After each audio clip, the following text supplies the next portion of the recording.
സവാള അരിയണേ. ഇന്ന് chicken curry fried റൈസുമാണ് ഉണ്ടാക്കുന്നത്. അപ്പോൾ ചിക്കൻ കറിക്കുള്ള സവാള അരിയണേ. എത്ര സ്പീഡിൽ നിങ്ങൾ അരിയോ? സവാള അരിയോ?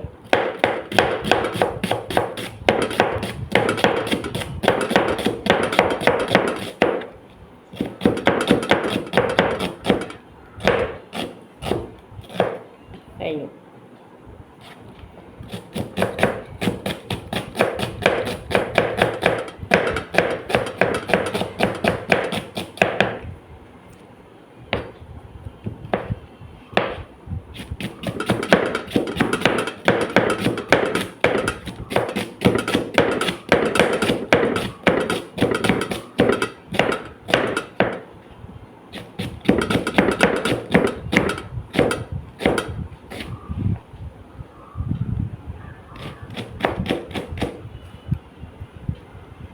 അപ്പോൾ ഇനിയുണ്ട് കേട്ടോ, ഇനിയുണ്ട് അരിയാൻ, ഒരുപാട് അരിയാണ്ട്.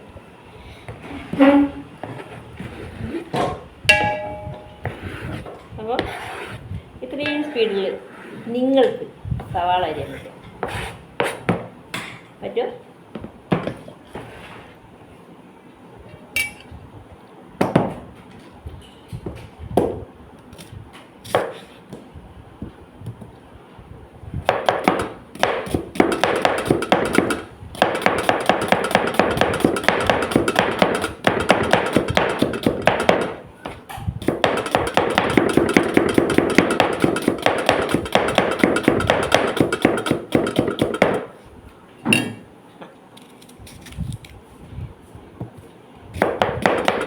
മൂന്ന് കിലോ കോഴിയാണ്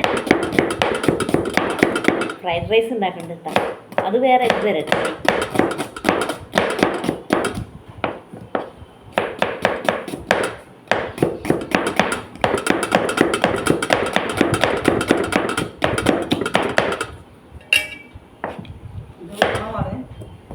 അല്ല, ഞാൻ ഇവിടെ പറയണേ, ഇവരോട് പറയണേ, ഇങ്ങനെ എത്രയും സ്പീഡിൽ നിങ്ങൾക്ക് സവാള അരിയാൻ പറ്റുമോ?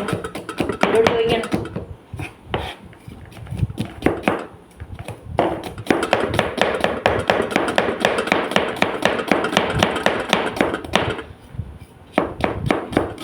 നിങ്ങൾ പോയിട്ട് ഇത്ര സ്പീഡിലൊക്കെ സവാള അരിഞ്ഞിട്ട് കയ്യൊന്നും മുറിക്കണ്ട കേട്ടോ.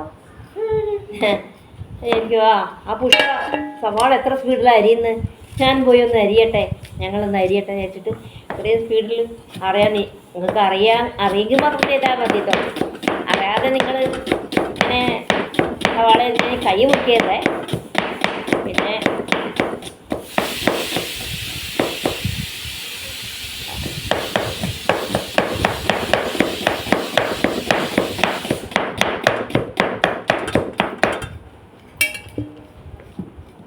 ഇനിയിപ്പോൾ നിങ്ങൾക്ക് സവാള അരിയാൻ ബുദ്ധിമുട്ടാണെങ്കിൽ ഇങ്ങനെ എൻ്റെ അടുത്ത് കൊണ്ടുവന്നാൽ മതി. ഞാൻ ഇങ്ങനെ സ്പീഡിൽ അരിഞ്ഞിട്ട് സെക്കൻഡോട് കഴിഞ്ഞു പണി. ചിലപ്പം ചിലവർക്കൊക്കെ സവാള അരിയുമ്പോൾ കണ്ണെന്ന് ഇങ്ങനെ വെള്ളം വരില്ലേ, പക്ഷെ എനിക്ക് അതൊന്നും വരുന്നില്ല കേട്ടോ. അപ്പം നിങ്ങൾ പറയും കണ്ണട വെച്ചിട്ടല്ലേന്ന്. അതൊന്നുമില്ല, കണ്ണട വെച്ചില്ലേലും കണ്ണുനീരൊന്നും വരില്ല. ചിലപ്പം കണ്ണുനീര് ഇല്ലായിട്ടായിരിക്കും, കാരണം കണ്ണുനീരൊക്കെ കരഞ്ഞ് തീർന്നിട്ടുണ്ടാവും. അപ്പം ഞങ്ങളിന്ന് സൂപ്പർ ഒരു ചിക്കൻ കറിയാണ് ഞങ്ങളിവിടെ വെക്കുന്നത്. പിന്നെ അതേപോലെ തന്നെ ഫ്രൈഡ് റൈസാണ്. ശരിക്കും ഫ്രൈഡ് റൈസിന് നമുക്ക് ചിക്കൻ കറിയല്ലേ വേണ്ടത്. ഒരു സ്പെഷ്യൽ ചിക്കനാണ് ഇന്ന് ഉണ്ടാക്കുന്നത്. നമ്മളെ കടായി ചിക്കനൊക്കെ പോലുള്ള ഒരു ചിക്കൻ കറിയാണ് ഉണ്ടാക്കുന്നത്. കടായി ചിക്കൻ അല്ലാതെ ഒരു സ്പെഷ്യൽ ചിക്കനാണ്. അതുണ്ടാക്കുന്നത് വേറെ കണ്ടില്ല കേട്ടോ.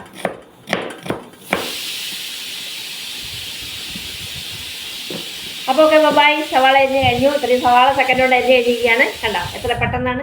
ചിലപ്പോൾ എനിക്ക് തോന്നുന്നത് കുറഞ്ഞ സമയമായിട്ടുണ്ടാവുള്ളൂ. നിങ്ങൾക്ക് ഇങ്ങനെ സവാള അരിയാൻ ഇത്ര പെട്ടെന്ന് അറിയാൻ കഴിയുമെങ്കിൽ നിങ്ങൾ കമൻറ്റ് ബോക്സിൽ കമൻറ്റ് ചെയ്യുക. Okay, bye bye. അടുത്തൊരു വീഡിയോ ആയിട്ട് വേഗം വരുന്നതായിരിക്കും. Okay, by.